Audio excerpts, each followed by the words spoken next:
महिलरूपम नामक एक दक्षिणी शहर के पास भगवान शिव का एक मंदिर था। वहां एक पवित्र ऋषि रहते थे और मंदिर की देखभाल करते थे। वे भिक्षा के लिए शहर में हर रोज जाते थे और भोजन के लिए शाम को वापस आते थे।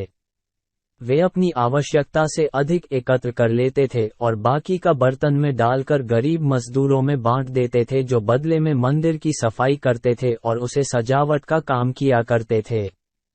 उसी आश्रम में एक चूहा भी अपने बिल में रहता था और हर रोज कटोरे में से कुछ न कुछ भोजन चुरा लेता था।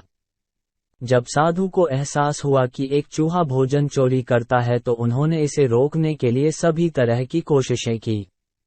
उन्होंने कटोरे को काफी ऊंचाई पर रखा ताकि चूहा वहां तक पहुंच न सके, और यहां तक कि एक छड़ी के साथ चूहे को मार भगाने की भी कोशिश की, लेकिन चूहा किसी भी तरह कटोरे तक पहुंचने का रास्ता ढूंढ लेता और कुछ भोजन चुरा लेता था।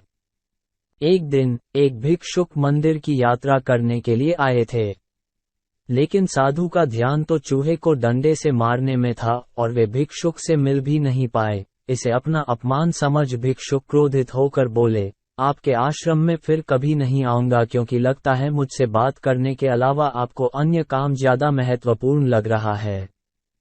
साधु विनम्रतापूर्वक चूहे से जुड़ी अपनी परेशानियों के बारे में भिक्षुक को बताते हैं कि कैसे चूहा उनके पास से भोजन किसी न किसी तरह से चुरा ही लेता है। ये चूहा किसी भी बिल्ली या बंदर को हरा सकता है अगर बात मेरे कटोरे तक पहुंचने की हो तो।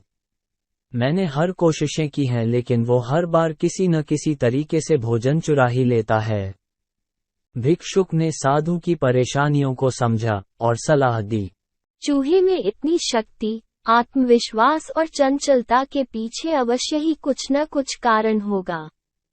मुझे यकीन है कि इसने बहुत सारा भोजन जमा कर रखा होगा और यही कारण है कि चूहा अपने आप को बड़ा महसूस करता है और इसी से उसे ऊंचा कूदने की शक्ति मिलती है। चूहा जानता है कि उसके पास कुछ खोने के लिए नहीं है, इसलिए वो डरता नहीं है। इस प्रकार साधु और भिक्षुक निष्कर्ष निकालते हैं कि अगर वे चूहे के बिल तक पहुंचने में सफल होते हैं तो वे चूहे के भोजन के भंडार तक पहुंचने में सक्षम हो जाएंगे। उन्होंने फैसला किया कि अगली सुबह वो चूहे का पीछा करेंगे और उसके बिल तक पहुंच जाएंगे। अगली सुबह वो चूहे का पीछा करते हैं और उसके बिल के प्रवेश द्वार तक पहुंच जाते हैं। जब वो खुदाई शुरू करते हैं तो देखते हैं कि चूहे ने अनाज का एक विशाल भंडार बना रखा है। फौरन ही साधु ने सारा चुराया गया भोजन एकत्र करके मंदिर में लिवा ले जाते हैं।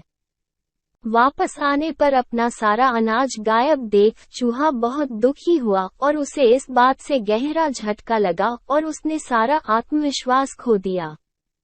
अब चूहे के पास भोजन का भंडार नहीं था, फिर भी उसने फैसला किया कि वो फिर से रात को कटोरे से भोजन चुराएगा।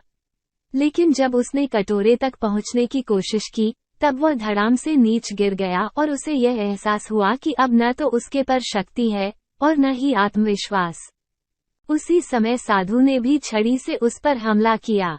किसी तरह चूहे ने अपनी जान बचाई और भागने में कामयाब रहा और फिर वापस मंदिर कभी नहीं आया।